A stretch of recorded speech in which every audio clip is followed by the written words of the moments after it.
Hello, beautiful people. How are you? Good to see your gorgeous faces. Hello, Ruth. Hello, Karen. Hello, Kim, Luann. How you doing, guys? Paola, nice to see you. All right, let's get everyone up on. You here, Amy, nice to see you again. We have a few more people joining in, so we give them a little bit of time. All right. Hello, Monique. How you doing? Gorgeous. Oh my gosh, girl, you are looking ridiculously amazing since you started 365. Monique, you're looking amazing. Where have you gone? Can you unmute yourself for a minute? Hello, everyone. How you doing? Good to see y'all. Good. Listen, how far are you into 365? Oh boy, I started about March 21st, so April, May, June, July, August. 5 months? Exactly, Yeah, 5 months today. Yeah. And you've lost how much weight? Last time I checked, it was like 40. Wow. 40 pounds? Okay. So yeah. Those of you who don't know, a few people coming in, we'll just wait for them. Monique, beautiful, gorgeous woman, joined 365 is a health program. I'm not in the health business. I have a health mentor that I've known for 21 years, and it's called 365. It's not a weight loss program, right, Monique? It is about learning how to add vitality, add the right foods, add a 5-minute walk, and this girl's dropped 40 pounds by learning about food and just going to get some sunshine and some fresh air, right? So my gosh, you have crushed it. It's so inspiring, Monique. It's so inspiring, honestly. Changed my life. That's completely amazing. I still got to connect with you and just find out more about that. So good on you, man. You're inspiring a lot of people. That's fantastic. It's awesome. Okay, so yes, let's open up the chat box. If you have any questions, I want you just to make a note. Make sure you write it down, or if you know what it is, and then I will take your question if there's time. Okay. There will be time. I'm going to just be running through some straightforward bullet points as always, because I want to give you the keys, the tools, the nuggets. There's no secrets. I don't believe there's secrets to anything. You know, there's secret to style, there's secret to success. There's no secrets. It's all the same stuff. You know, figure it out, know who you are, do the hard work, and don't give up. That's pretty much my strategy. All right. So, but like, we'll dive a little bit into that. I've also got a video for you guys. I did promise you a snapshot into my my closet. So we can't get up from here. I'm in my office and my room is next door, but I have taken you into my bedroom. So I'm going to post after this how to just click on the video, and I'm showing you like 7-8 minutes of my closet. You'll be encouraged. I don't believe in this perfect polished presentation. If that's you, that's great. But for regular people like me, I need a simple style system. So I simplify, I systemize, and then I scale, which means duplicate from there, okay? And it's super simple. So I'm going to show you my wardrobe, what that looks like in different categories, how I organize things, because I like to, you know, be fast in the morning. And those of you who say, I don't have time to get up and dress up in the morning, yes, you do. And I'm going to help you with that as well. Melanie, video not working. Where are you? So let's get you figured out. Make sure you've got your sound on. Give me a thumbs up, please, if you can hear me nice and clearly. All right, great. Everyone's good. Okay. Melanie, I know, where are you? You're in the Philippines. So Dawn, nice to see you here. Okay, and then we have Amy, Lynn Marie. Good to see you guys. Really, really good to see you guys. Sherry, hi. Sue, welcome. Guys, if you can get on camera, we want to see your beautiful face, okay? We are recording. We're going to be taking some pictures, and we're going to get going. So if you are ready for me, as always, I am ready for you. Okay, let's make sure we have everything in line here. 1 or 2 people still coming on, but we're going to take it from here. All right, so all I'm going to do is I'm going to tell you how to go from your status quo to a bolder, more confident, stronger tomorrow. And I'm going to tell you about the things that have worked for me in the past 30-something years. I'm going to break it down. I'm going to give you some practical nuggets. Some of you are in my coaching program. Some of you are not. Manita, you can hear, but you're at work. That's great. Okay, your camera doesn't work, Paula. All right, that's fine. Try and be on camera if you can, because every now and again, I'm going to come to you and I'm going to ask you for your input, okay? You don't want to sit and listen to my voice all day long. That's demanding. I would like to hear from you as well. All right. So pen and paper ready, questions ready. And if you have any questions that come up as I'm talking about something, type it into the chat box. If I see it, I'll pause for a minute. Otherwise, you can keep it for the end. Okay. So I have my notes in front of me so that we keep focused. It's my Saturday night, your Saturday morning or Saturday afternoon. And let me tell you something. Good on you for investing this time. Because let me tell you something. One of the things that sets you apart from everybody else and the future that's ahead of you is the fact that you're prepared to invest a Saturday. You know how many comments I've seen in our group and a couple of conversations here and there. I think people forget that this is an open forum. Is no, this is my Saturday, I'm not going to do that, or this is my, this is my only time to go, have a coffee with so and so, I'm not going to go. But that's the same person who's complaining about a lack of confidence on Monday. All right, so that's nugget number one. One of the things that is going to boost your confidence is the desire to do so, right? So I'm just going to jump right in with that. If you don't have a desire to really freaking live your best freaking life, okay? And you know me by now, some of you, I'm being very polite by saying freaking, okay? Because when I'm in company that I know is not going to freak out if I say the F-bomb, then, and I don't do it to offend. I don't do it to shock you. If you want to live your best freaking life, you will have a desire to do so. If you don't have a desire, I'm going to tell you what's going on, okay? So I'm going to tell you what might be in around your life that is lacking motivation or inspiration, if that's you, okay? So there's a couple of things we're going to go into. So not all of us have met. My name is Linda. I'm the founder of the Power of Personal Style, the coaching program that equips women with radical confidence through the power of personal style. Why? Well, here's my story. I have been working since the age of 17. I had 0 to 17 years. It's ridiculous that I am in the business of teaching confidence. It's ridiculous.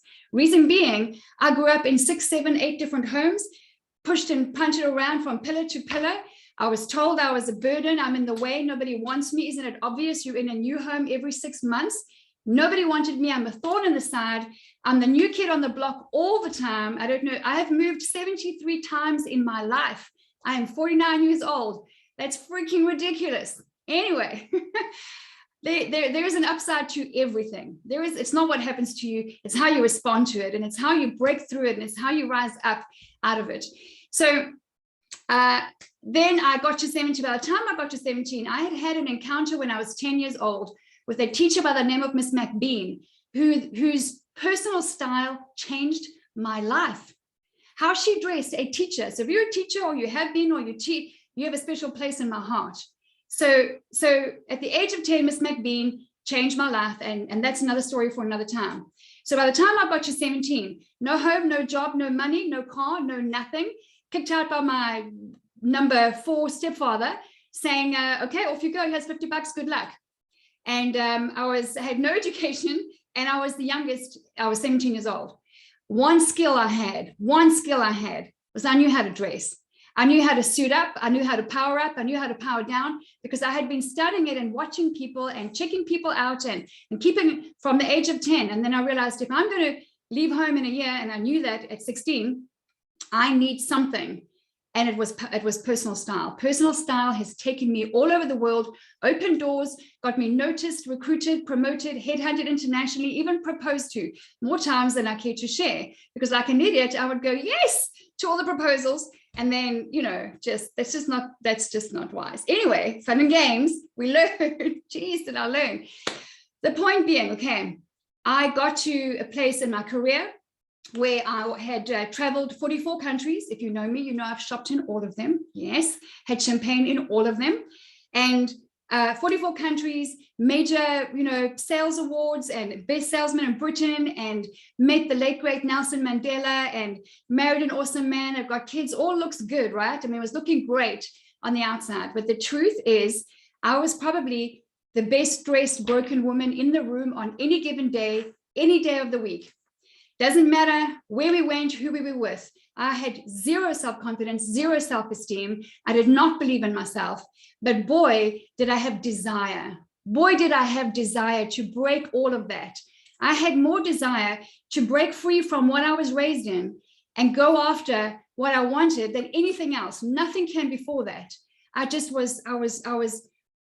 was not acceptable to me that what I was told growing up was my lot in life. These are the cards you dealt with. And that's something that you use in your language. These are the cards you dealt with. I encourage you to just ditch that, because that is a worldly mindset that is going to keep you thinking, well, these are the cards I'm dealt with. No, you know what the card, and I don't have it in front of me. Your Bible, the scriptures, is the cards you've been dealt with. That's the cards you've been dealt with. Yes, some of us come from more or less, or poor or wealthy, or loved or not. It doesn't matter, because the cards that you dealt are those that are available to you supernaturally, powerfully, spirit, whatever it is that you believe. You can do anything that you put your mind to, anything, absolutely anything. You want to become a professional surfer, and you can do that. You want to go and learn the piano, you can do that. We are the only we are the only species on the planet that can create our own future. Decide, I don't want to be a style coach anymore. I want to be, I don't know, what the heck, what am I going to do? I want to be a photographer, okay? I want to be a professional photographer. I can go and learn it. I can go and nail it, and I can make money out of it. So here's a couple of things where we started. Okay, what I'm going to tell you is, I'm 49, and for 44 years, probably 45 years, I have been studying and trying to understand and break down and apply what is confidence, and what is it exactly? How do I get it? How do I apply it? How do I keep it? And it's not what I was taught that it is. It's not what I thought that, it's not what the world says that it is. Confidence is not this thing. It has nothing to do with how you look. It has nothing to do with how you feel. It has nothing to do, it's not this thing that you muster up inside of you before you walk out the front door and go and do your day. That's not what confidence is. So some of you have worked with me and are still working with me in my coaching program, you'll know that confidence is not that. So let's break it down. I'm going to give you 8 serious, powerful confidence boosters. These are 8 things that really are consistent in my life, but 3 of them are non-negotiable. 3 of them are the power boosters, the force, the engine of your self-confidence and going forward. All right, so we're going to do that. So, my husband and I were watching, we always watch documentaries, and, you know, there's a reason why people and successful people and business people use successful athletes in the world to try and describe to us what confidence is and how you get there and how you play to win. Let me tell you something. If you're a woman of faith and you don't believe in winning, you have to go back and read the scriptures, honey. It is all about winning. It's all about victory. It's all about esteem and confidence and power. It's all about moving forward. It's all about rising up. I've had a couple of women say to me lately, beautiful women, amazing women in our group and outside, just saying, you know, I just think that it's just fine that I am beautiful on the inside, and I just dress up every now and again. And I don't believe in competing. I don't think that it's right. I don't think we have to win. So I'm like, oh, honey doll, someone has told you that, someone's deceived you, or you have convinced yourself through your negative talk, which actually is rooted in hurt from the past, that you don't have to play to win. All you're telling me is you haven't read the scriptures. All you're telling me is you're not in conversation with God. Who do you think is at the helm, at the forefront of this marathon, of this race, this play, this game of life? You're in the game of life, whether you know it or not, and you're in the fashion business, whether you like it or not. But there is good news. There is a way that you can win. And we are, and when I say about people winning has been given a bad rep lately. Like, winning is a good thing.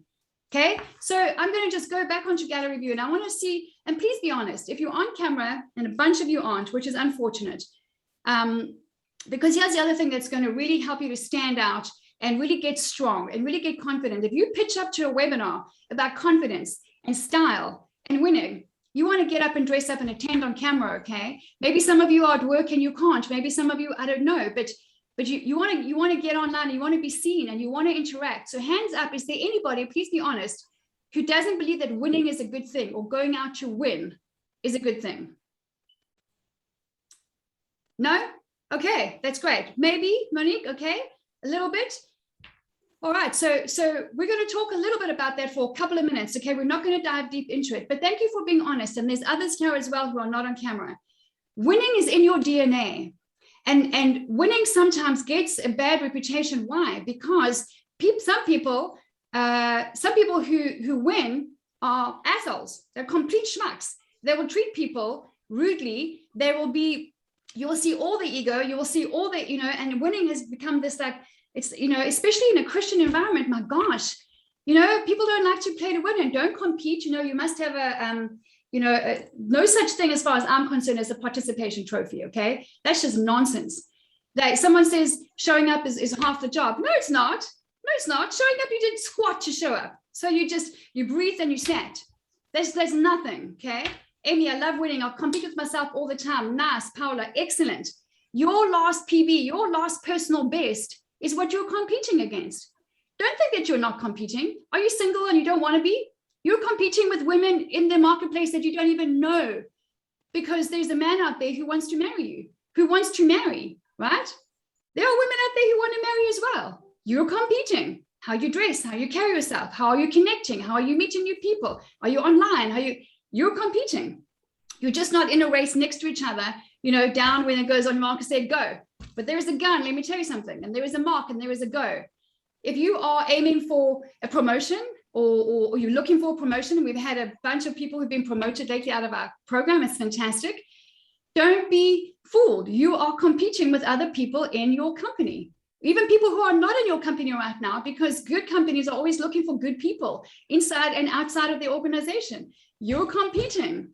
So don't be fooled, okay? And competing is a good thing. If you think it's a bad thing, you need to go and understand why. When did it become when did it become a bad thing? Competing is different than comparison, of course. Exactly. Good point, Marlene.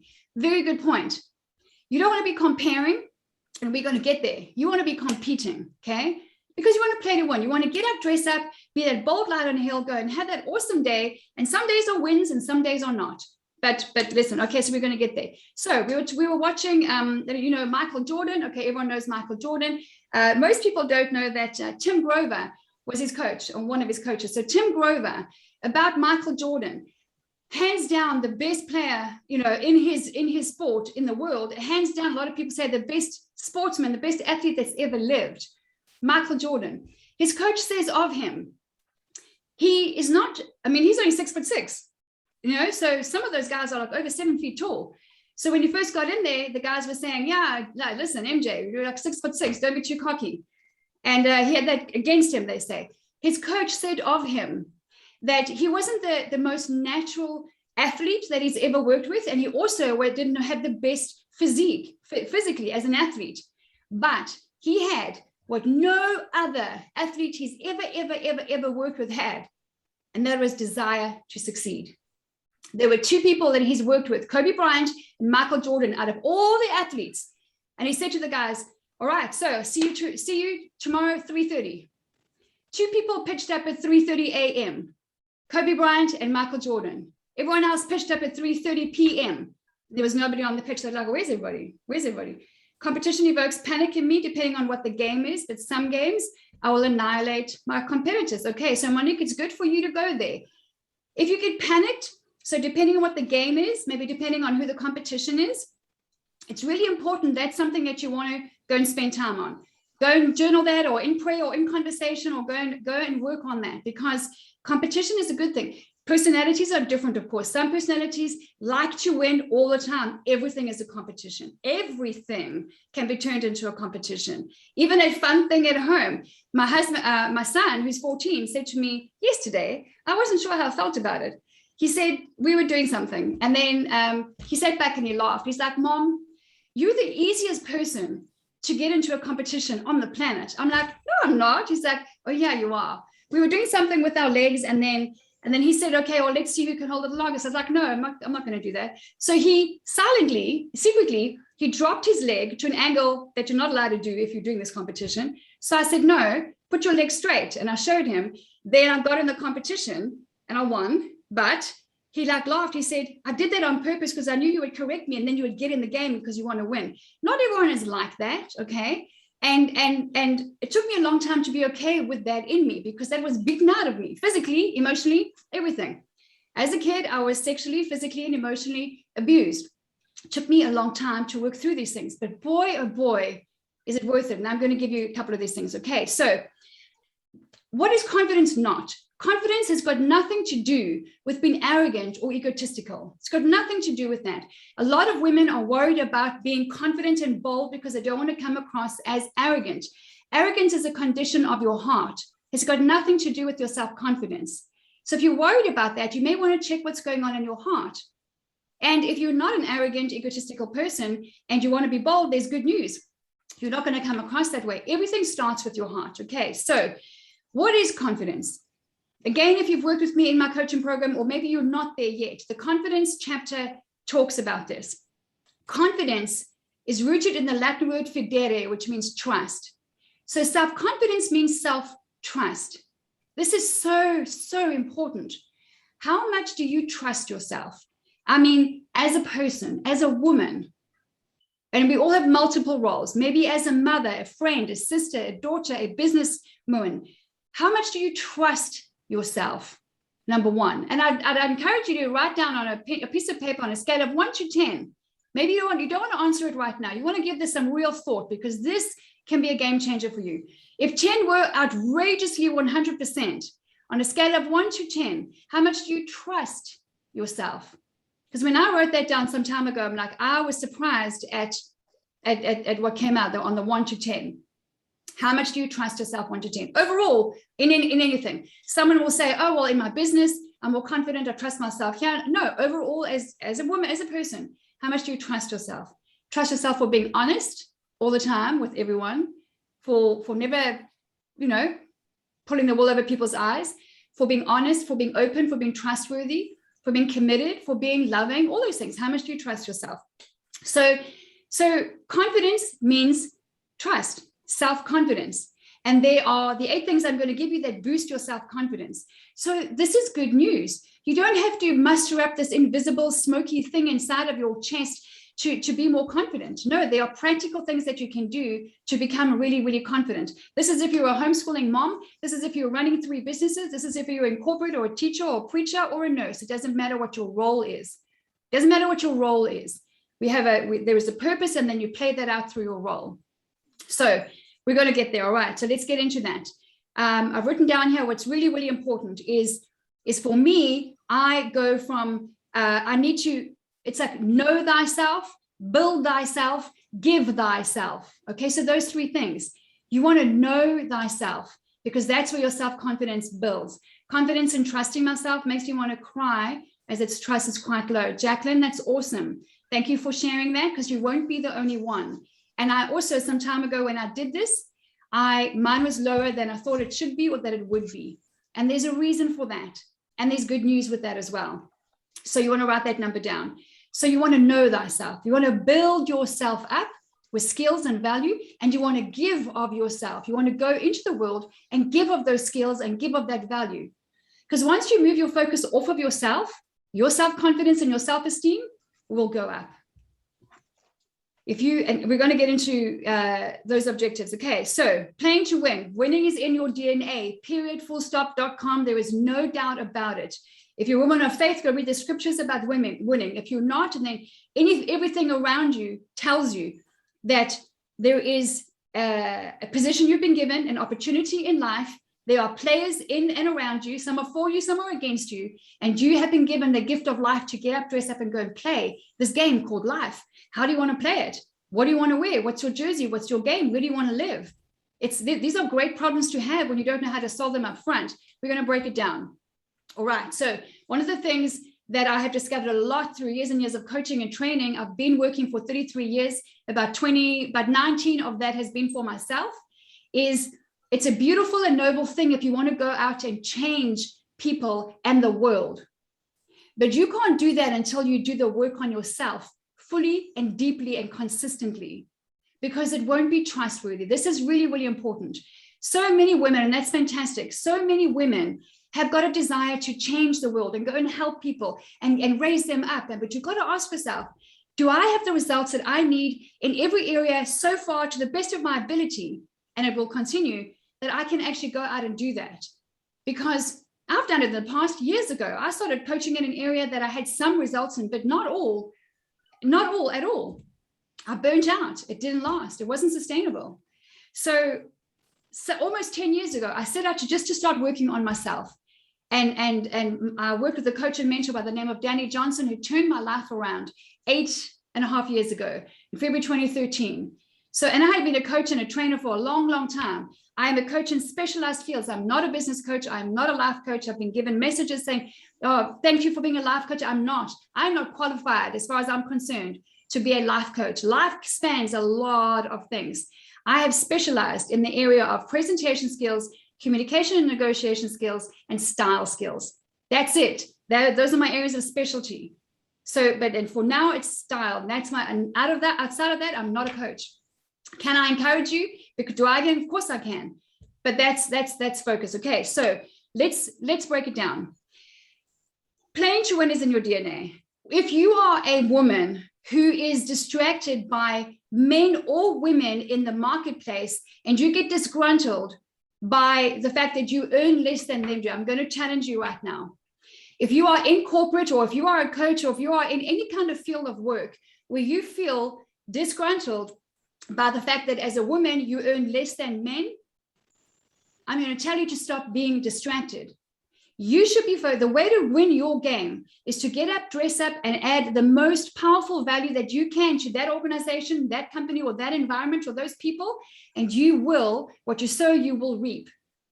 There are too many women out there, good women, amazing women who've reached serious high profile levels in business and in the marketplace. And when they get interviewed on TV, and then I get interviewed somewhere, and then I hear them going, you know what I'm going to be doing the next 5 years, now that I'm 53 and I've achieved XYZ, I'm going to be making sure that women are going to be earning, the same as men. And because there's just this long list of complaints and disgruntlement and dissatisfaction. And she's got this freaking amazing life. She's interviewed all over the world. She's on international stages, yet she's not happy. She earns a fortune, but she's not happy that she's not earning the same as her male counterparts. Let me tell you something. Men were in the marketplace far earlier than women were. The men got up and went out and slayed the day and fought their dragons and provided for the family and went, and this is not a conversation at all about feminism. I'm not a feminist. What started out as a good thing is not what it is today. So I am not a bra-burning feminist, and I really believe that the man is the head of the household, and that's a conversation for another time. Doesn't mean that we are, to submit to your husband is a beautiful, powerful thing, actually. It builds unity and it builds power. But if you're a woman in the marketplace, don't be distracted by your male or female colleague to your left or your right who is earning more than you or getting ahead. You just put your head down, and there's nothing wrong with competing, because there are sales awards and sales competitions, and there's all kinds of things going on. You get up, you dress up, and here's some good news. Have a look around you. How are people dressed? You can start standing out tomorrow by just learning to dress well. Because I don't know what the hell happened to our beauty and what the hell happened to personal style, that it has gone out the window, and that gives you a massive advantage, because you just need to dress up and color up, and you are noticed on Zoom, on camera, in the office, anywhere, in the grocery store. That's a massive advantage. Okay, so in terms of dressing, as far as in the marketplace is concerned as well, if you are going to be on Zoom, if you're going to be interviewed, if you're going to be on stage, if you are talking about, if you're a coach in finance or money or anything, you got to be really careful about what you wear when it comes to being too sexy. Listen, you and I have spoken a lot about this. I am blessed in the chest, even after a breast reduction. You may be the same. And so I've got to be careful what I wear. And there's nothing wrong with being sexy, but you can't be wearing an off-shoulder top with a cute little bra showing doing financial training. It doesn't add up. Your verbal is not lining up with your nonverbal. That's presentation skills 101. If you want, the world is looking for confident, authentic, strong, approachable, successful women, which means the way you dress is the way you speak. It's what's coming out of your mouth must line up with your body language. Self-trust is a constant battle. My bar is set super high. Monique, there is nothing wrong with a high bar. There's nothing wrong with a high bar, as long as you have where you are now and your goals, and then you make them realistic enough that you get to achieve them. And when you do, you celebrate your successes. So rather than I'm going to tell you something. I haven't shared this yet. I'm going to share it now. I have set myself a goal that is going to really, really, really challenge how much I trust myself. I'm going after a Guinness World Record next year. And it's a massive, massive commitment. And now that I'm telling you, you know, it's a big freaking deal. I love bungee jumping. The world record currently is 19 bungee jumps. And we've got one of the highest bungee jumps, the commercial jumps here in South Africa. Highest is 19 in 1 hour. That's a lot. There's no doubt I'm going to throw up while I'm jumping. There's no doubt about it. It's just, I've done enough jumps all over the world. I've done 3 of the world's, no, I've done 2 of the 3 highest in the world. I've done 2. I've got to get to Switzerland. I've done China, I've done South Africa, and I've got to get to Switzerland because now freaking that's number 2. Someone decided to put it a little bit higher. Now we're number 3, they're number 2, so I've got to go to Switzerland. But here's the deal. The people around me seem to have far more confidence in me than I do. And that doesn't sit well with me. So a few years ago, I came across this World Guinness record, and I'm like, man, I love bungee jumping. I love adventure sports. And I think I'm going to go for it. Now, I speak to some of the closest people to me, my husband and my mom and my sister, who's she's my best friend. I've always called her my better half. She's in New Zealand. And they're like, there's no doubt about the fact that you're going to make it. So I'm like, wow, like why for them is there no doubt? Is there some doubt? Has there been any doubt in my? Yeah, there has. So I'm going to go for this thing. We've connected with the Guinness World Record Office. We know what's going on. At the end of September, we got our first meeting down with Face Adrenaline, and we're going to get, this thing is going to happen. And I'm going to have to do some serious training. And thank you, Jenny, once again for 75 hard, because I'll have Andy in my ear like I do currently every day, because it is about winning. This is for me that I'm doing this. It's for me. I'm going to have like a big ass bottle of champagne right next to me, because I know how to talk myself through it. I know how to work, and I may have to get a coach, but I am going to win, and it's going to be a big deal for me. And I'm going to celebrate that, and I'm going to train for it. I'm prepared to sacrifice for it. The desire, thank you, Monique. The desire is strong, and it's a huge goal, but it's still achievable enough that I know I've bungee jumped many times and I love it. And I've jumped out of planes, and I've done, you know, skydiving but this is different. To beat 19 in 1 hour is a lot. All kinds of different things start going on with your head, your body, and your blood, and everything. And there's a bit of physics involved, and that also is something you to learn. Here's the point. I'm going to give you 8 confidence boosters that really have worked for me for many, many years. And all of them apply with this goal that I'm going for. But the 3 that I'm going to highlight for you at the end are the 3 that will make you and help you achieve any goal you set yourself, any goal. Number 1 is your identity. So number 1 of the very foundation of who you are as a woman. I don't know if we have any men on here, by the way. I don't know if we do. I'm assuming it's all women, okay? Hello, Joyce. Nice to see you here. Okay, I've got a couple more people online, okay? Deborah, good to see you. Stacey, welcome, guys. Zoe, good to see her. Delea, my gosh, Delea. How are you, doll? This is a high school friend from, how many, 30-something years ago, a long time ago. Nice to see you here. Okay, so the very first thing that gives us as women confidence in who we are is our identity. Now, that's for you to figure out. For me, my identity is I'm daughter of the King, the creator of the universe. You may not believe that. You may believe something else, and that's okay. But my whole life, I was raised hearing, she's not my daughter. She's not my daughter. Oh, Linda, I met your daughter. She's not my daughter. She's not. Everywhere I went. So I was like, I'm not somebody's daughter. And I fought for 45 years for that. Tattooed it on my freaking arm. And I'm going to do another one. Because they say after, I said, I'm just getting one tattoo because I never liked tattoos. And they're like, no, if you have one, you'll have one. I'm like, no, I'm one and done. Well, they were right. I'm going back for another one. So, and it's going to be the righteous are as bold as a lion. I'm going to find a creative way to do that. The righteous are as bold as a lion. What does that look like? If you're a woman of faith and we're righteous and we're bold as a lion, what are you wearing? I often ask this question. You know, I hear women of faith all the time talking about your identity, right, in the scriptures, and I'm a princess and I'm the king's daughter, and quoting scripture and verse all day long. They can quote, and I'm the king's daughter. Well, here's my question: why does the king's daughter look like a pauper? I'm just going to pause there for a little bit. Maybe someone needs to hear that. And if you get offended and if it stings, then there's some truth to it. Why does the king's daughter look like a pauper? Why is it okay for Christian women to go to church in an old college t-shirt and that tacky tracky, those same old yoga pants that you wear to yoga, and that you wear to the grocery store and that you wear at home and you work at home in your pajamas?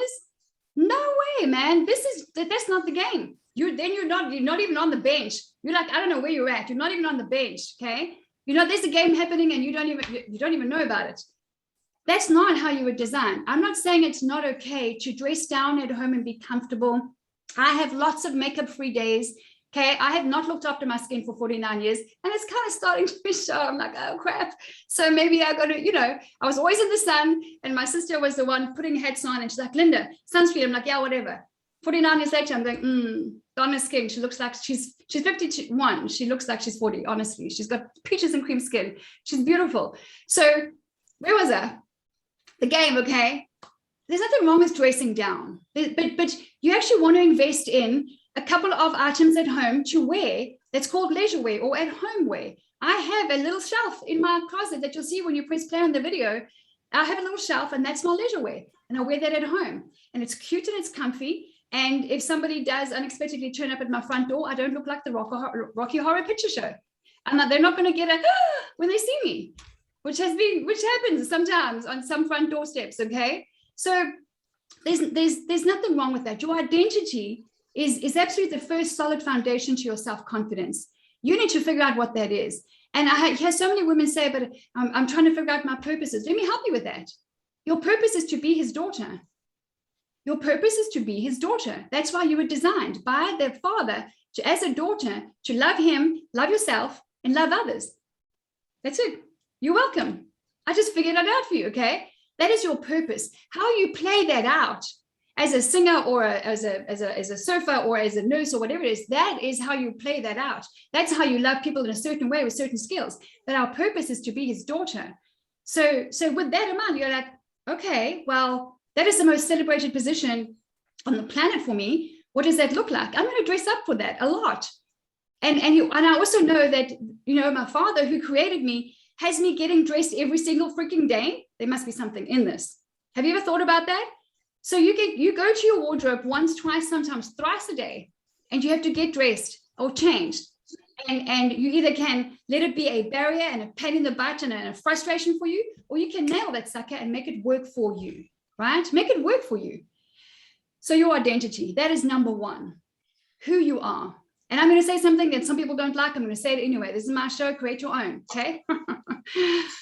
There are a lot of affirmations out there that work for some people, but I have seen them, and because I survey and I ask my clients, not work.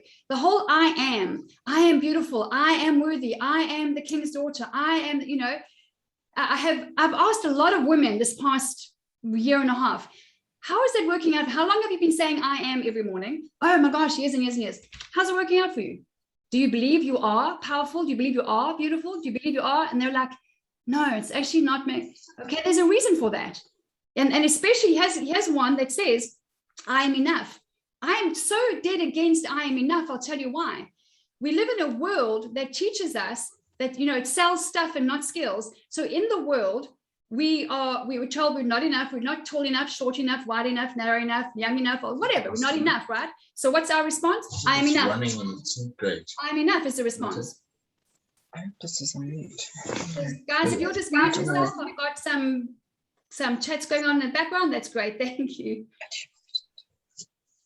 So you're responding to a worldly attack on your spirit of beauty by saying, I am enough. That is not biblical. That's not scriptural. So stop saying I'm enough.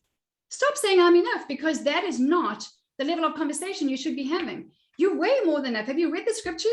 You're majestic and splendid, it says. You're the apple of his eye. He delights in your beauty.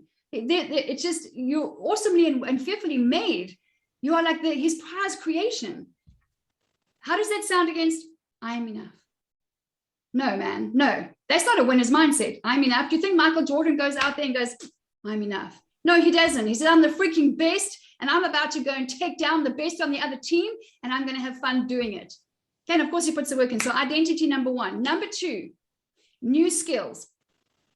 New skills is what boosts your confidence. If I put in front of you, and I've said this to many of you, the perfect recipe for a chocolate cake, and I gave you the recipe and the ingredients, would you trust yourself to follow the recipe and bake that cake? Hands up. Would you trust yourself to do that? All your hands should go up because it give you the freaking recipe, man. Giving you the recipe and the ingredients. You can read it and you can put it in the oven and there comes your cake, okay? So yes, so new skills, and then you do it again. The third time you go, actually, I don't need the recipe. A year later, you're the velvet chocolate cake lady that everyone wants to place orders with. New skills boosts your confidence because new skills have value. And as your value goes up, your self-confidence goes up, your self-esteem goes up. The marketplace is always looking for value. The marketplace is always looking for value. So what's the value? So new skills is something that I learned at the age of 17 when I was, because of how I was dressed, I was always the youngest and most definitely the least educated in all the business projects that I was on. And even in personal, social environments. And I always thought to myself, oh my gosh, I hope they never figure out who I am because they'll figure out I'm a fraud. I was the best dressed broken woman in the room on any given day, anywhere on the planet. And so, but then I learned something really fast, that the world is, and still all these years later, they're looking for women who are confident, kind, successful, and who inspire others to do the same. And we're going to come up with the word inspiration in a minute. So that's what the world is looking for. Now, if you walk in and you look that on the outside, anyone who understands leadership, anyone who's good with people is going to recognize a young 20-year-old Linda who walks in confident, smiling, applying for the job, and he's going to teach me the skills that I need to know that I may not have. But people want a good, confident ambassador for their brand. And they also want to hire people and coaches and consultants who look like they know what they're doing. And then, of course, they'll find out. So the skill set, okay? So number 2 is new skills. And it's not okay just to excel in your area of specialty. Like I have had to work really hard on managing my time skills and managing organization. It doesn't come naturally to me. My poor husband is someone who is far more natural and organized with his time. And my husband can pack a dishwasher with his eyes closed that will impress you and will win an award. And I'm still trying to figure out how the frick damn it. And I just shove it all in. I get frustrated. Like the tray on top, the dishwasher is like, I don't, you think I'm crazy. I have arguments with the dishwasher. Why are you a dishwasher if I can't just put it in? Okay, I do rinse, okay? Why can't I just put it in and you do your job, okay? Clean it and I do mine. But no, the dishwasher has got an extremely demanding and very fussy, as far as I'm concerned, personality. All dishwashers. You must put it this way and you must put the knives over there and you have to load it this way. It speaks to me even in a posh language. And yes, exactly. That, not that way, this way, otherwise I won't do it. No, then I'm like, oh my gosh, who wins the argument? Monique. Then my husband comes and says, babes, I got it. So I'm like, and I walk off because someone seriously. So then it's just slow down, Linda. So now I have to slow down. And guess what? The other day, for the first time, in the longest time, I just got all the spoons at the right. It just kind of happened. I was like, oh, okay, close it. Ding, thank you. And walk off. So skills, okay, it might sound silly to you, but this is a thing that causes me frustration on a regular basis. So I can either be an idiot, okay? So if clothing and getting dressed is causing frustration for you, you can either be an idiot and let it win, like the dishwasher dominated me for so many years, or I'm like, no, I'm gonna level up here. And now I win that argument. Now, it's same with you. So new skills in different areas, especially in the areas that you want to excel in. You have no choice when it comes to personal style because you have to do it every day. So you want to do it well. Okay, that's number 2. Number 3, desire. Number 3 is desire. You have to have a desire to do well, to go after those goals, to live the rest of your life as the best of your life. And if you've lost your desire, I'm going to tell you something else. There's a reason for that, and it's further on down the list. But you could have all the skills in the world. You could have all the money in the world. You could have the identity. You could have everything. But without desire, you're not going to go for it. You're not going to push yourself, and you're not going to make the sacrifice. There are people who are not here today because they will not sacrifice their Saturday. It's not an option. But you did, and you have. So you have desire, and you want to build on that because that is a natural God-given thing inside of you. It is a desire to do well. You don't tell me you don't believe in winning. When you were a little kid, okay, Monique, you got to go back here. You got to go back here in your own time, okay? When we were kids, and you were playing with the Tupperware and you were a little toddler and you put the right lid on the right little thing and it fit, you was like, oh, you squealed with delight. You got it, okay? And when you were on the playground and as a little toddler, you went down the slide for the first time by yourself, it's like, what? Okay, it's like, look. So when you get something right, it's yes, what's next? Yes, climb higher. Yes, that's what you have in your DNA. Life happens, we get hurt, we get knocked down, we get set back, I get it. But it is for you and I to get back up, dust ourselves off, work through that. And that's number 4, is grief recovery. You must commit to working through that pain. There is no going over it or under it or around it. You have to work through it to get over it. And then you will have skills and freedom on the other side that will set you up for the life that you want to live. I speak with experience. I didn't grow up with an alcoholic father. I grew up with 4. I don't grow up with in one disgusting home. I grew up in 6 or 7, depending on what you count homes, with the church took at 8, okay? I used to come home sometimes and our stuff would be on the lawn on the outside of the fence because my stepfather at the time decided to have an affair with somebody else and just kicked me and my mom and my sisters out. That's it. Find somewhere to, that afternoon, it's 4 o'clock in the afternoon, find somewhere to live. That's where the church took us in twice. I mean, so when it comes to grief recovery, you must make a commitment that nothing is going to hold you back, and it must cost you time and money and effort. Nothing of value comes to you without time, money, and effort invested. Nothing. And that's what grows us, and that's what pushes. I'm about to tomorrow. I have my 4th session or third, I don't know, of grief recovery. There's an institute called the Grief Recovery Institute, and I have known for a few years I'm going to do it. There's a couple of things that have come back up in my life that I'm not happy about, and they seem to be having a real impact on me. There's 1 or 2 things I have to deal with. I thought I had dealt with them, and turns out I haven't. I'm back in my homeland. I've been away for 20 years. Being back here, some stuff has resurfaced. So I'm doing that for myself. It's hard work. I think the worst is over. I'm going into week 4. Plus, I'm reading a book called When Children Grieve. My kids have been through a lot. I want to be equipped to help them and my grandchildren someday. So number 4 is grief recovery. If you're not prepared to cry the tears and get mad and sad and get to the other side, you are settling. And I'm not saying it's easy, but I'm saying it's worth it. I have had to ask for forgiveness for a lot of stuff, and I've had to forgive a lot of people who have hurt me deeply, stolen from me. And I'm talking about my reputation and my business vision, and who have physically hurt me, and my own, it doesn't matter who, and being molested, and emotionally, and just I was called ugly duckling, and it's obvious nobody wants you for the years and years and years I can remember. So the fact that I'm in the business of confidence and beauty is quite absolutely freaking ironic. And now I'm like, suck it to you. Here's the ugly duckling. Take that. What's next? Okay, so you have to work through it. Been avoiding that, like jumping into the pool. I don't know how to swim. Monique, then my girl, you need to book a coaching call with me, okay? And let's just have a chat. And I don't know if you have a link, but support@lindapage.com. Get the link, book a call with me. It's not going to cost you anything. And let's talk about that. Monique, the changes and the progress that you've made, the people who are here, let me tell you, who are learning about confidence, are about to be promoted, are in the middle of God saying, I want you to rise up. And PTSD for years because I wouldn't do the grief recovery. Now I'm fully committed to 100% total recovery. Lynn Marie, that is fantastic. Absolutely fantastic. Yeah, we salute you. Monique, you're going to be on the same trail, okay? It is scary. It is scary. But here's the option. And I have someone very close to me who will not go through it because she's had such trauma in her life. And I get it, but she has settled and she's lived a lesser life. She knows that she could live this life, but she's not prepared to go through the pain. And that's okay. And that's her choice and that's her life. And I respect and accept that. But you're young, Monique.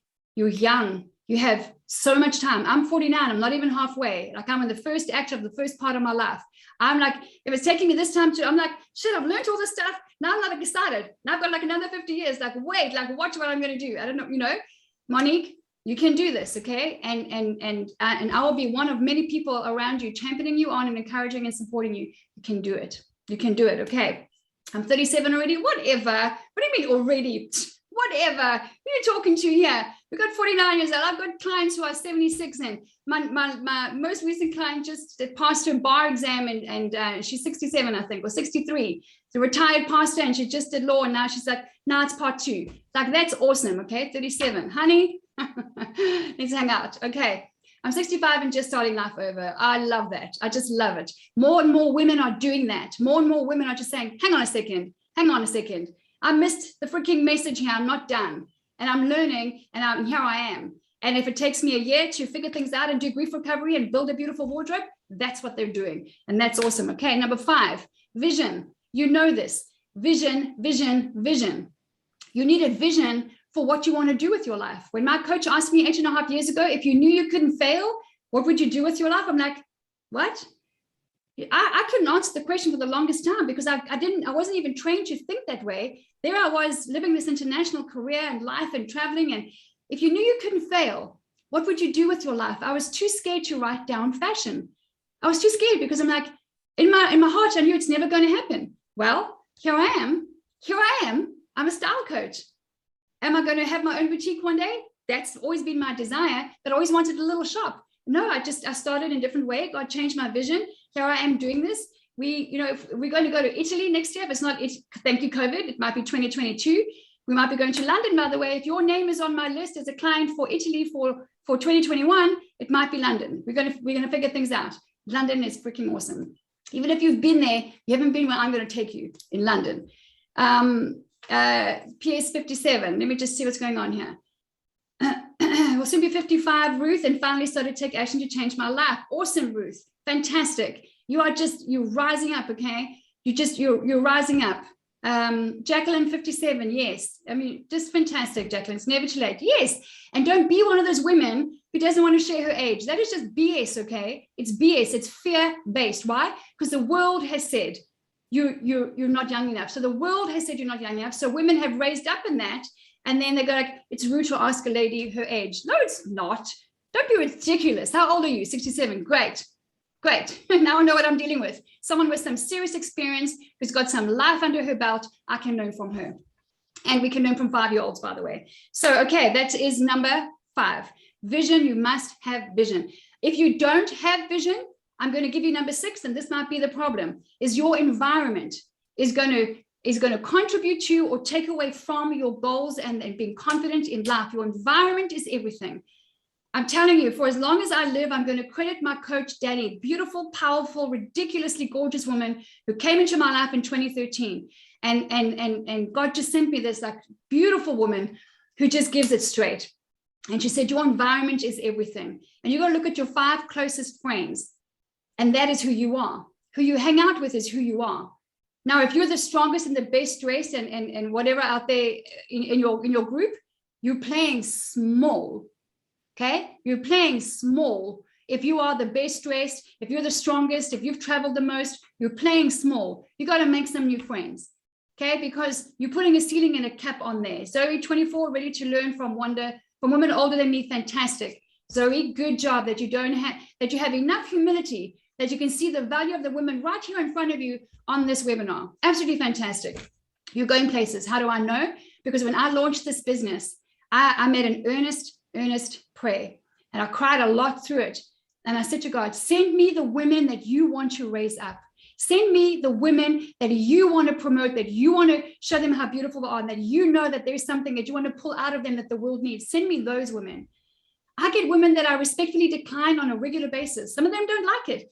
I don't care. I say it as respectfully as possible. I'm not here just to make women look pretty. We go deep, man. We go deep, okay? If you work with me, you know that. And those who do the one-on-one calls and they're diligent with that, we go deep. Yes, plans to change it. That's absolutely, 90% of my whole social landscape changed 8.5 years ago. Because I looked around, I'm like, shit, this is not good. This is not good. If this is a reflection of me, this is not good. And like that, it changed. I didn't even have to change much. My coach said, when you start doing this and you start taking yourself seriously and you start rising up, guess what? Not everyone's going to like it. And so that's what happened. Anyway, so now my environment is very, very different, very different. So your environment I'm not saying cut people off. That's not how we do things. But you got to go and figure that out for yourself. You need people in your life who challenge you, whose results raise your own level of expectation and excellence. You need people in life looking around. You've got to think, man, I'm at the back again. That's good. That's good, because because if you look around you, the people who are actually in your life right now, those are you know what? Most people coach from the couch. They coach from the couch and they type up all their opinions on Facebook, and they talk all about flipping COVID and pandemic and economic and politics, whatever. Have your political opinion and your pandemic, but have it. But for goodness sake, stop shoving it down everyone's throats. That's a distraction. You're not focused on the main thing. When COVID landed 18 months ago, whenever it was, my husband and I sat down, we had a very serious conversation. And he said, this thing it's a big deal, and it's going to be around for a long time. We need to make sure we commit to one thing, that we will not be distracted by this thing. We are fully informed. We've done the research. We know exactly what our decisions are, but we will not be distracted by this thing. 100% of our income came to a standstill. So we knew we had to get serious. No distractions on politics or economics or pandemics or anything. And we built 2 new businesses. I've had the best year of my business since COVID landed. Why? Because I absolutely committed to the fact that my environment will not be distracted by people spewing out on a daily basis about masks and vaccines and medical and money and mysteries and manipulation. And you know what? If that's your opinion, that's great. But how much time are you spending thinking about it, talking about it, writing about it, typing about it? I haven't done that. You ask me my opinion. I've got strong opinions on everything. I have strong opinions on coffee. Okay. I've got strong opinions on just about everything. But I'm not, you can't get online and say, well, if, like a lot of people have done, well, if you wear a mask, exactly, it's an energy sucker. You're right, Marlene. If you wear masks, you're fearful. Grow, beep up, whatever, man. You look at me, you think I'm fearful? I live in a third world country where mask wearing is law, okay? You want to argue that, you're going to do so from behind a bar, from behind a jail cell. That's not pretty. So wearing a mask is, and also I believe in there's mental well-being of people who are older than me and not in great shape, and it gives them a sense of well-being that all of this stuff is important, right? So your environment don't get sucked into the suckers and the drainers of time and energy, and identify them. And it's awesome, Monique. Don't play that game. You know, it is a game. You're absolutely right. It's a game that you can get sucked into. They'll take your eye off the main prize, and then you have lost. Because you got to keep the main thing. You got to keep your focus on what is your focus? That's your environment, right? So you've got to check out your environment. Your environment is so key. It's everything. Number 7, preparation. If real estate is all about location, then self-confidence is about preparation.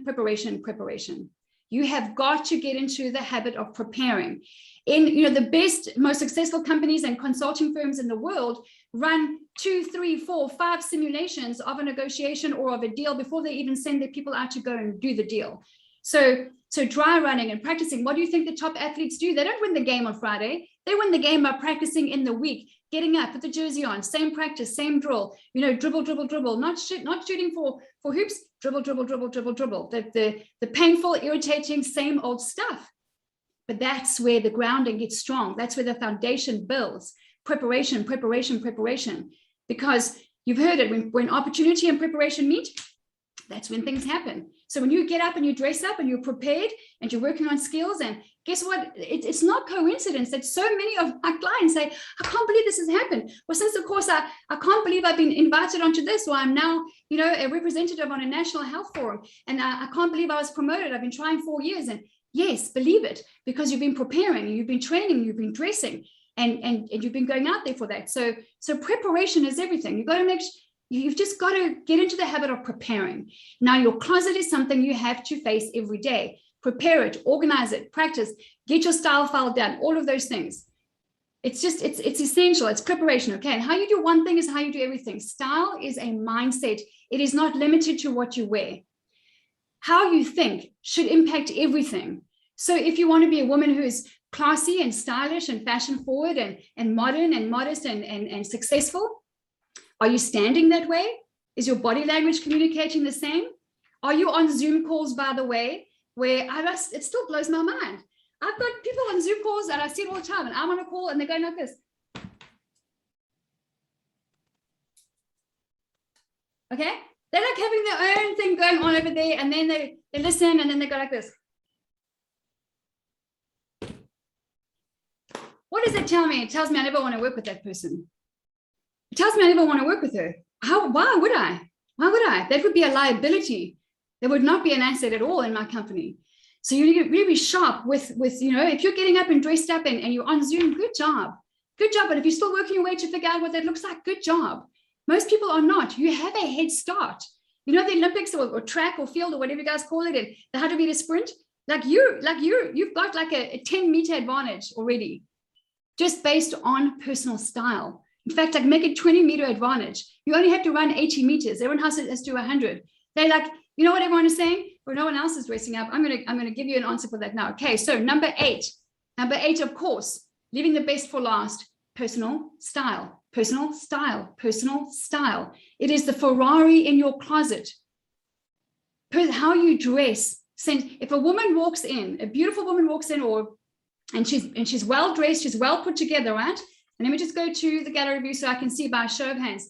So when a woman walks in and she's well dressed and she walks in smiling, and it's a ballroom full of 500 people, and you can see her saying hello to some people, and she's beautifully put together, accessorizing, like, wow. And I want you to type up, please, in your chat box, okay? I want you to get active now.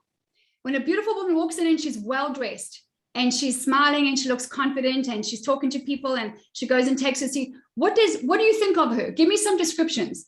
Do you think she's smart? Do you think she's confident? I mean, what do you think of someone who walks in really well put together, has obviously made a lot of effort? She's a winner.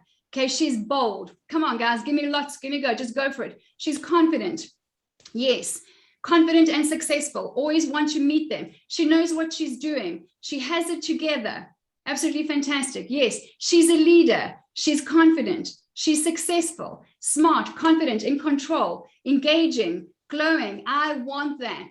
I hope that you're listening to this. I hope that you are reading this just by what she's wearing. Marlene, I want to know her. She's grounded. I want to know what she has. I want to know what she wants. She knows what she wants, but I want to meet her. Just by what she's wearing. I hope you're catching that. When you walk into a room or a Zoom call and you are well dressed and you're smiling, you're put together because you've practiced and you've worked on your background and you've got rid of all the clutter and everything else, and you're focused and you're giving eye contact and you're engaged, women and men notice you. Yes, I want to know her, says Natalie. Absolutely.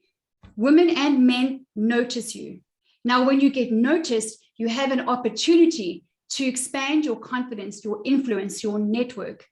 Okay, so and we're going to get to the point where, like, I don't want to be noticed. We're going to come to that right now, okay? So just by what you wear, you can communicate all the things that people want enough. I want to be with a confident, well-dressed, successful woman who knows what she wants. So without saying a word, she walks in, and based on what she's wearing, you think that of her. If you can't underestimate the power of that tool that God has given us every single day to use. Going to the grocery store, going to the hospital, going to wherever you're going to the office, going wherever you're going onto that Zoom meeting.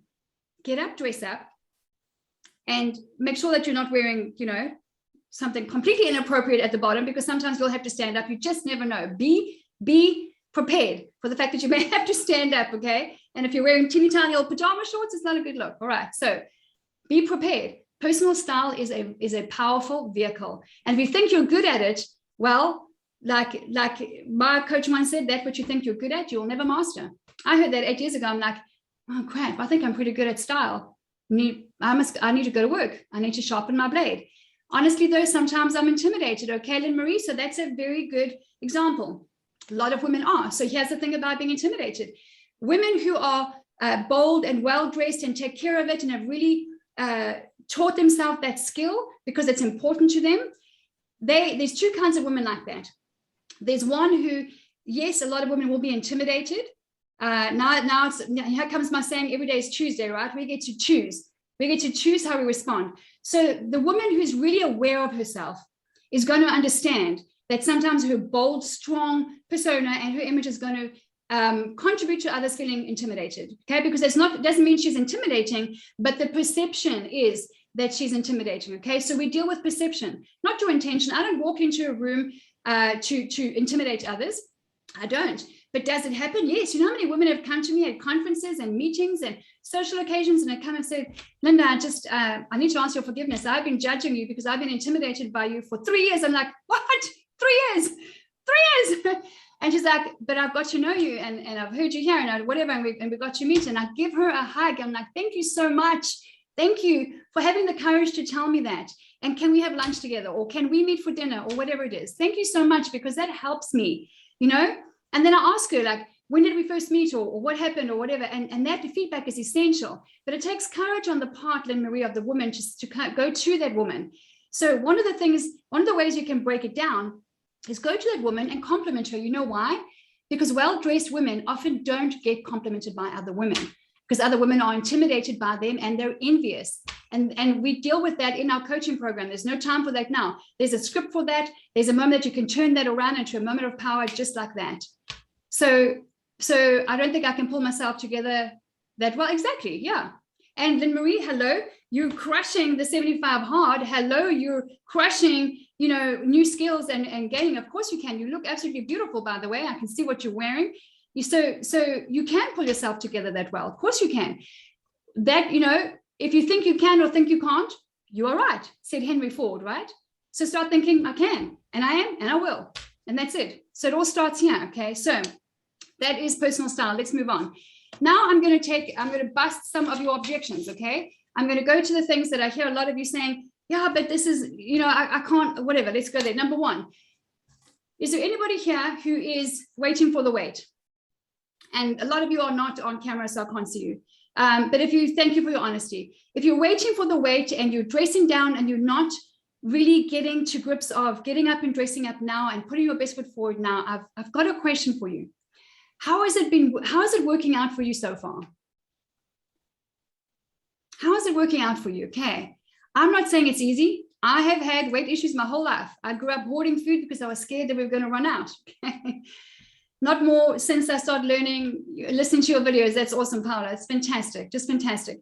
So it's not working out waiting for the wait, but there's something exciting coming up. There's something in my coaching program. We've got, you know, the 5 body shapes, and there's apple and there's pear and there's rectangle and there's like, whatever, man. I've renamed all of those things. And we've got 5 sexy, beautiful, powerful names that have come out. The images are being done right now. We're going to copyright them. And you are one of those names. How do you make an apple feel sexy? That's just not acceptable. How do you make a pear feel sexy? By the way, if you are a pear, then you are booty full, okay? You got a full booty. You got to own that. I'm going to show you how to dress that. You are booty full. One of the others is a rectangle. I'm just going to share it with you. The rectangle, how do you make a rectangle feel beautiful and feminine? You are dynamite. I've renamed the rectangle Dynamite, okay? And there's a few other things coming as well. Process of having weight come off, down 50 pounds. Wow. Hesitant to purchase new clothing. Fantastic. Naturally, it's awesome.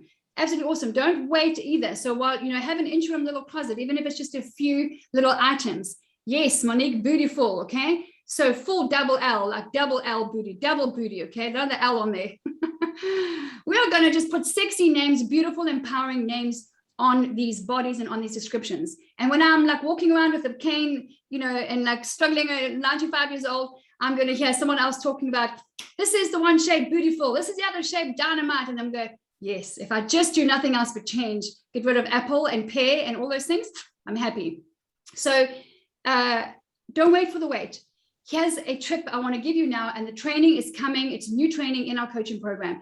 Don't focus on your size, focus on your shape. Don't focus on your size, focus on your shape. Why? Because fashion can create the illusion of shape around your size. So if you are the upside down triangle, which I've called something else, then you're going to be using fabric and fashion to create the shape. So if you are broad on top, you want some bootleg, you want some fabric, all those kind of things, right? And the hourglass is not the hourglass anymore. I'm not going to tell you what it is. It's not Eve either. I called it Eve, but it's not that either. So all the names have changed. So you don't want to focus on your size. You want to focus on your shape. You just need to learn how to do that. And then you'll go, my gosh, this is amazing.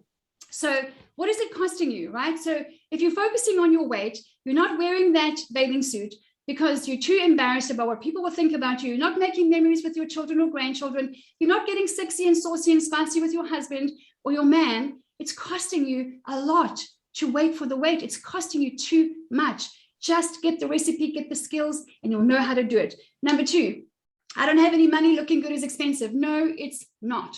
No, it's not.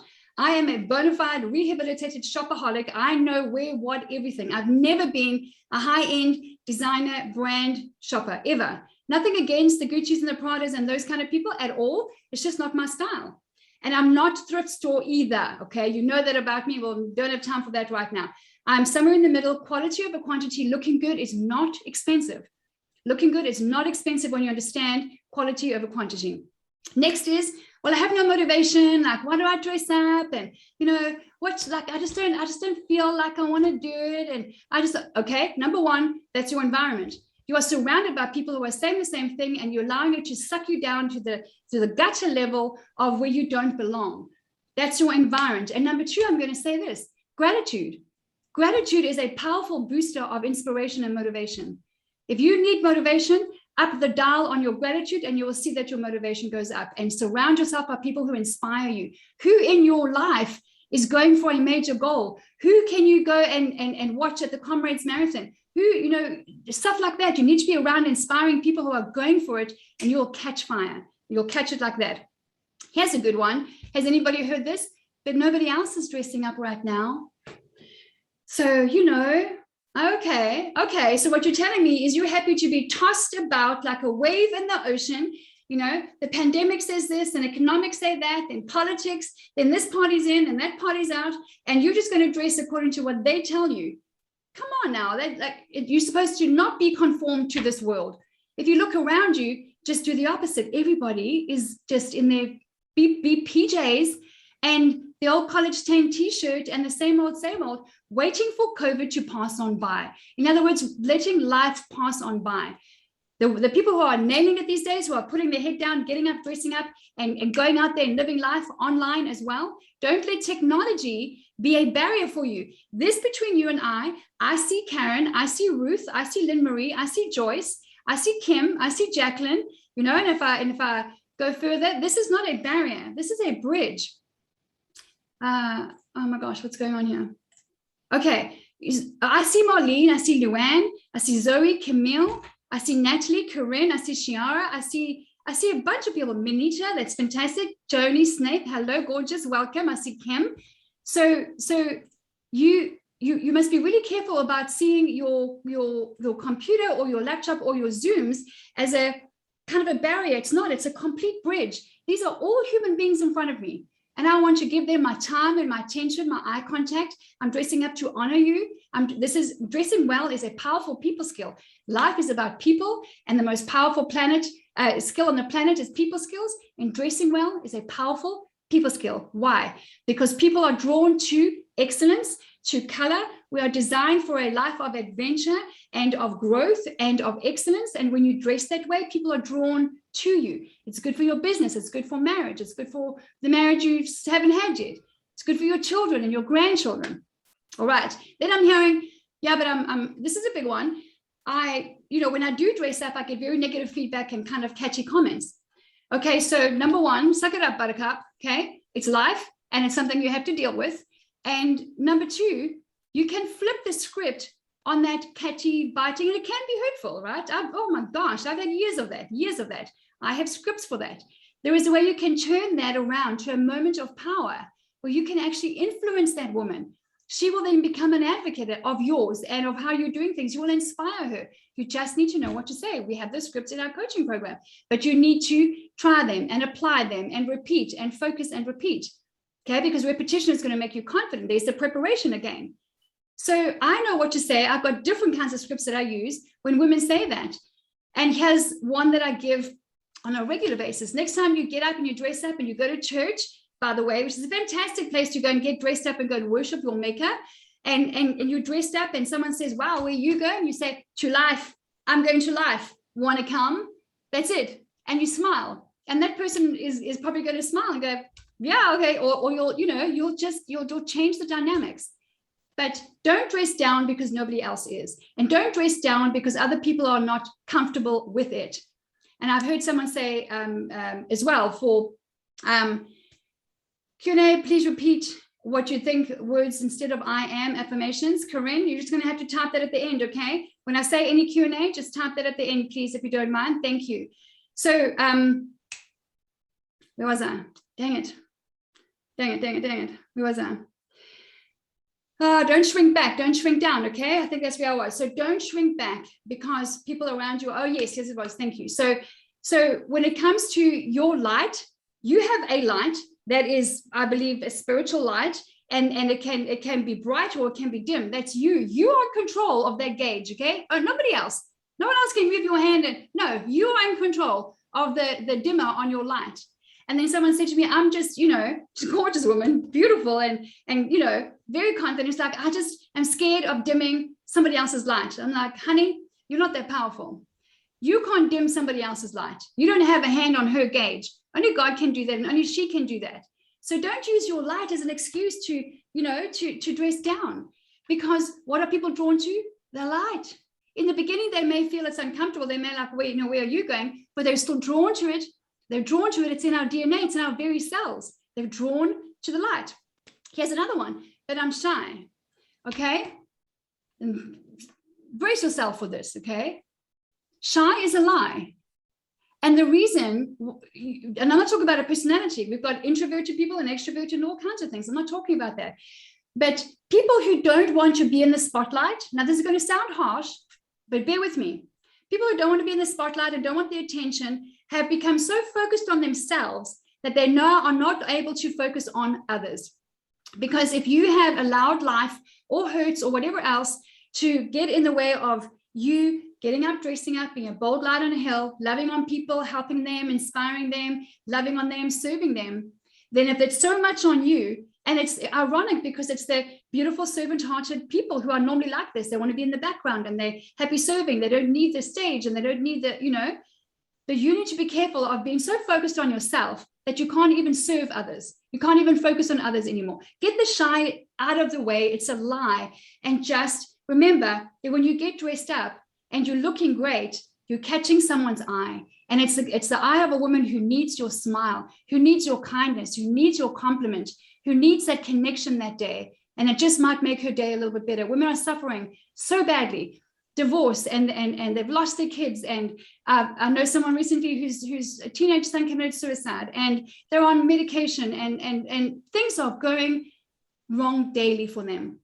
You can't use the lie anymore that you're shy. It's not acceptable. It's not good enough. It's not who you are. You could just cross paths with her for 5 seconds in the grocery store, and your smile, because she noticed you, because you're wearing interesting earrings. You don't like the big ones, wear the little ones, okay? Doesn't have to be, I like bold bling. You don't have to wear what I wear. I'm not about copying and pasting at all. In fact, I teach the opposite of that. If you want to wear the sachets that I do, go for it. You know, it's beautiful. If you don't. So you want to catch someone's eye. And then you're dressing for others. Then you're impacting others. Okay, next. But I'm single and I don't know what I'm doing wrong. And, you know, I'm attracting the wrong man. And okay, what are you wearing? What are you wearing? Get some feedback from the men that have come into your life and haven't stayed. How you dress and how you speak and how you carry yourself. What are you wearing? Get some feedback and talk to someone who's going to give you honest feedback. You know, what are you wearing and what do the men feel about it? Ask some friends. It's really important. Or your brother, or, you know, not someone too close to you that's going to make you just give you sugar-coated stuff, but someone's going to be honest with you. So if you're single, it's the same as, well, I want that promotion, but I keep going for the interview and I don't get the job. Yeah, if you've attracted some undesirable men, listen, you've got something to do with it, right? That's good, Monique. You've got something to do with it. So, and listen, there's undesirable men out there everywhere, you know, and there's very desirable men out there. So you want to, and you can't control everything. And there's a lot of women who also are scared of dressing in a beautiful way. So as some men are going to think, oh, they're sexy, I want to get her into bed. Listen, here's my response to that. You can't control every man's thoughts in the world. You can't, right? You only came to dress from your motivation of your heart. And if you want to meet a man, you're going to dress beautifully, modernly, and fashionably, and stylishly, and you know, and have all of that going for you. Is there a man that's going to see you who might go, oh, I'd like to take her to bed? Yes, there is. But you can't control that. He can have that conversation with his maker when he gets there one day. Are there men that are going to notice you for how beautifully and boldly and just femininely and gorgeously you're dressed? Yes, there are. Those are the men. So you can't manage all the fear out there. You just have to dress according to your motivation and do it that way. So if you're going for that job interview and you keep not getting it, or that next level up, or that promotion, I'm going to ask you to do this. If there's a promotion that you're going for, or there's a man that you want to meet, write down in 4 or 5 words, what does that promotion look like? What is the position? Well, they're looking for a strong, authoritative leader who's going to inspire and raise up other leaders. Here's my question. Is that what your outfit is saying? Strong, authoritative, leader, inspiring? You got to ask yourself, is that what you're wearing? Because when people are looking for the right people who fit the job on the outside, who are going to do the job on the inside as well. And so I hear a lot, but I keep on getting overlooked, and, you know, I don't get taken seriously. Honey, it is your responsibility to communicate on the outside that which is on the inside. It's your responsibility. So if the world is receiving or perceiving you in a way that you're intimidating or you're aggressive, or I had that a long time, I can come across aggressive. I'm sure some of you have come across that, right? And right, exactly. Yeah, Jacqueline, you as well. And there's a few others here. We need to be aware of that. We need to just really smile a lot more than most people do, right? Just because it's important, because we have strong, bold, driven personalities, like a bull in a china shop. It rattles some people. I had a client who, you know, is actually a good friend of mine, and she became a client, and we were doing negotiation training, and there must have been 25, 30 people in the room. And then she said something, I'm like, I challenged her, and she's like, no. And I'm like, yes, this is how it works. How do I know? I've been out there in the field in 44 countries. I know this is how it works. Plus we have a track record. And she's like, wow, you're so aggressive. I'm like, no, I'm not. Well, okay, maybe I am. That's your perception. So we had a conversation. You have to be aware of that. But if you are going for a certain kind of man, describe him. And if you have a long list like this, I'm going to encourage you to do one thing: chuck it up, tear it up. Whoever you're smiling right now, Miss Monique, is that you? Chuck it up, chuck it out the window. Okay, yes, I see you. Get rid of it. Oh my gosh, as a friend, if you have a list like that, I'm like, oh, I'm intimidated. I won't even make it to point number 3. How is the man going to feel? Tick, tick, tick, tick, tick, tick. Chuck it out the window. Pray to your God, because, you know, like, I know the plans you have for me. I'm going to go and find him, because he says faith without works is dead. So are you online dating? Are you getting out there? Are you meeting new people? Or are you just hanging around with the same people? I had a friend who said to me, please, will you pray for me, Linda, to meet a husband? I said, no. She's like, what do you mean? I'm like, no, I've known you for 9 years, and I've not known you to dress differently once. I've not known you to get out of your comfortable social circle once. I've not known you to go online dating. You have strong opinions about everything. I'm not going to pray for him. I feel sorry for him. You got to make some changes. You got to get rid of that. She had a long list like this. Are you freaking kidding me? I'm that poor guy. I'm not going to pray for him to come your way. I mean, like, Lord, protect him. Seriously. So you're being described as too aggressive. Yes, Zoe, you need to soften up, okay? You need to soften up. You need to ask people more questions. You need to compliment them. You need to be vulnerable, because people think that bold, competitive people are just hard all the time. No, we had the same blood running through. You just don't see it until it gets, you know, until you get really close. You need to be vulnerable with them. You need to share your heart with them. You need to build trust that you are a human being and that they can trust you and connect with you. That's really important. The next thing we see often is, I hate shopping. You only hate shopping because you don't know the recipe. You don't know what to buy, at what price, and what color, online or in store, how to mix and match it with the rest of the stuff you've got, and how to make it work for you. It's just a skill. Style is just a skill. And then I don't know how to put it all together. Okay, Lynn Marie, I don't know if I can actually pull it all together. Well, have you ever baked a cake, Lynn Marie? Okay, and have you ever decorated it? Oh yeah. Okay. Oh yeah. I used to make all my birthday cakes. That is pulling together an outfit. Okay. Yeah, Monique, I'm gonna smack you on the back of your head if you tell me you're thrift store shopping. Lynn Marie, it's like decorating a cake. You have the canvas. Okay, you put an outfit on, and you just decorate. You just add a little bit of this, you add a little bit of that. See it. So if you're confident decorating a cake, see it as, there's the main thing. I'm going to wear that, that, and that.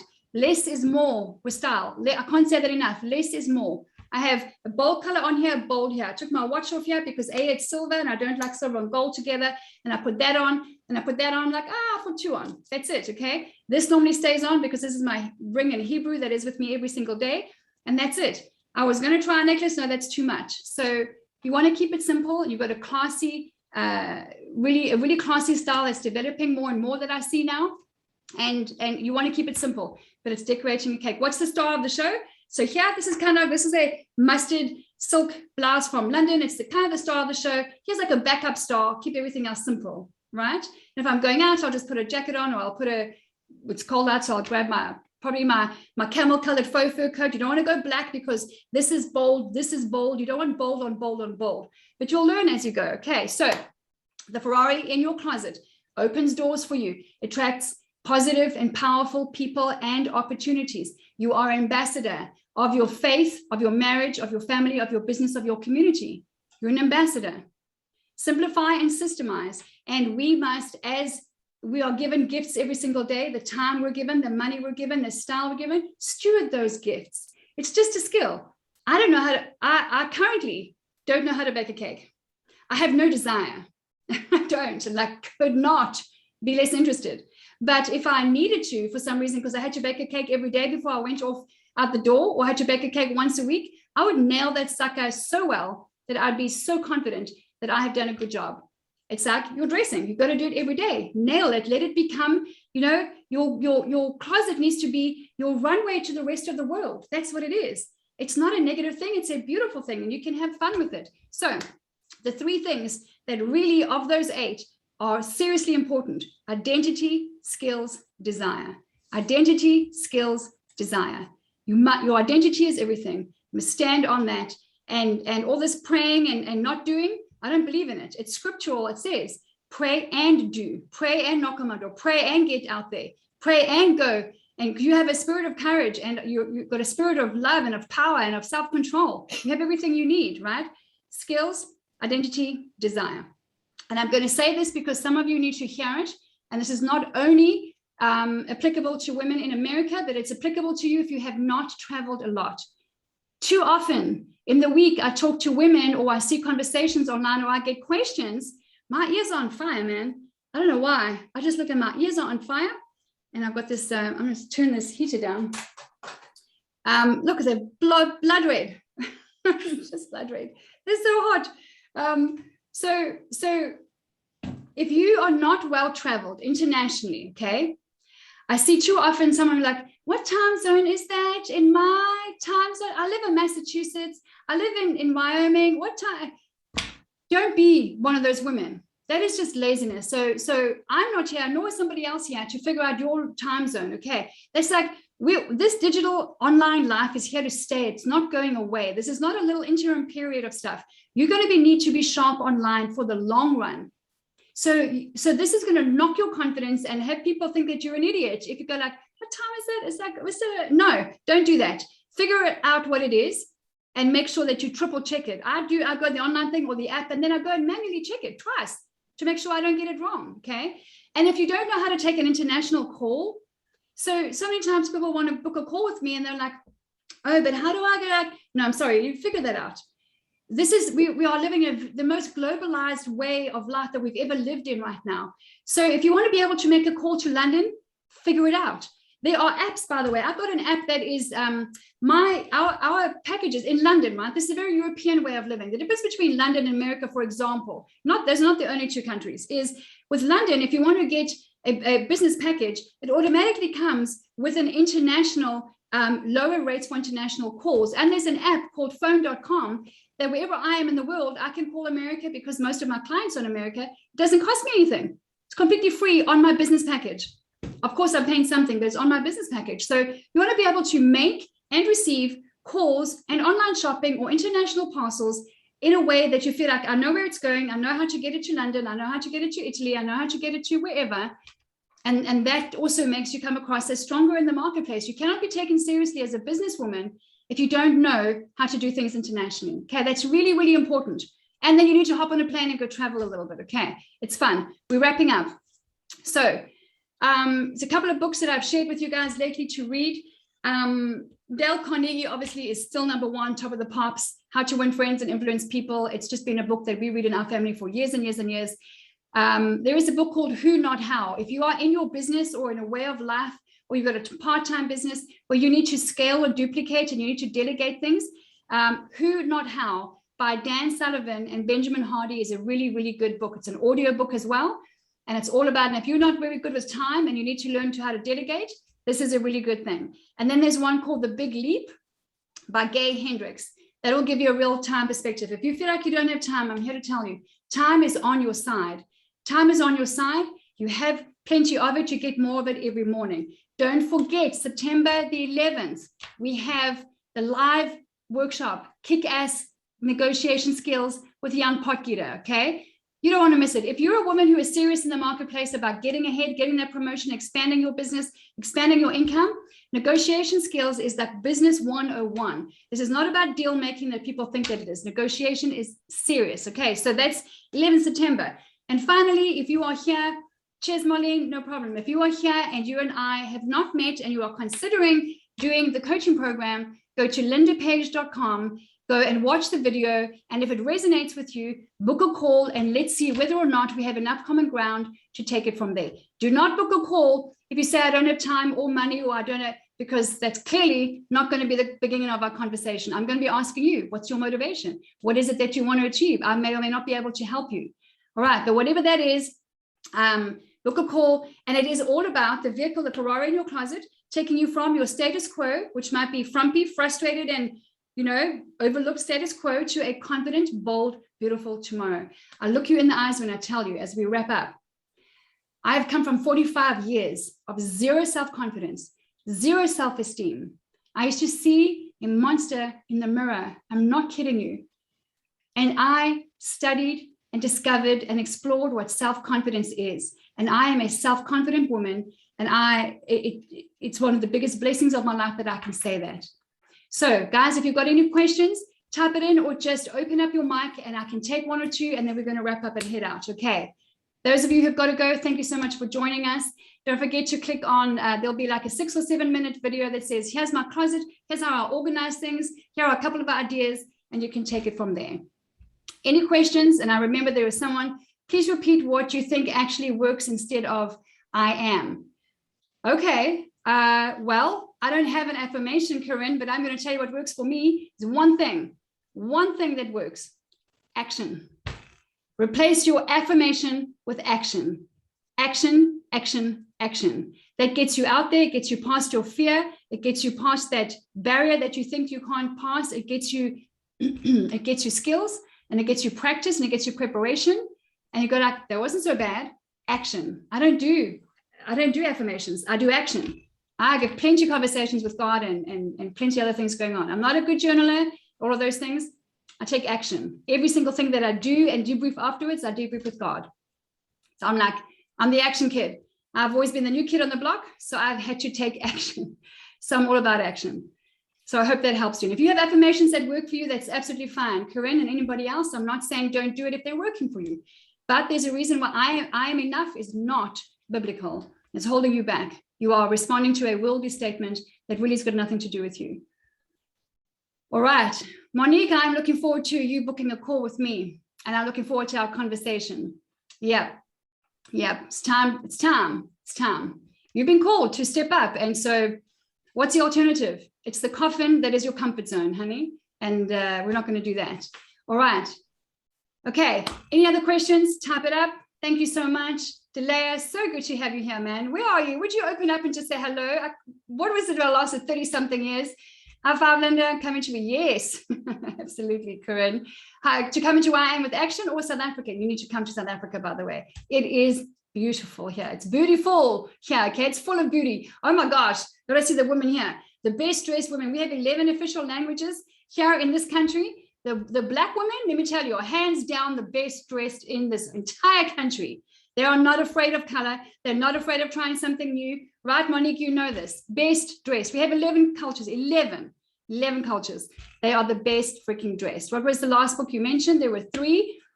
Who Not How by Dan Sullivan, Dale Carnegie, How to Win Friends and Influence People, and The Big Leap by Gay Hendricks. Professionally and personally, inside and outside. Okay, we are Corinne. Bless you. Thank you for joining us here.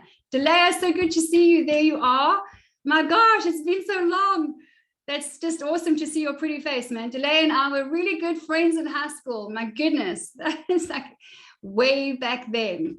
We need to hook up, Delea. We need to hook up. Okay. See each other. All right, guys, that's it. We're going to wrap up here. It has been 99 minutes we've been together. Good job for investing 99 minutes of your Saturday. I'm giving my Saturday night. Okay, my husband's upstairs. I'm going to hang out with me. We're going to watch a movie. I'm going to have some snacks.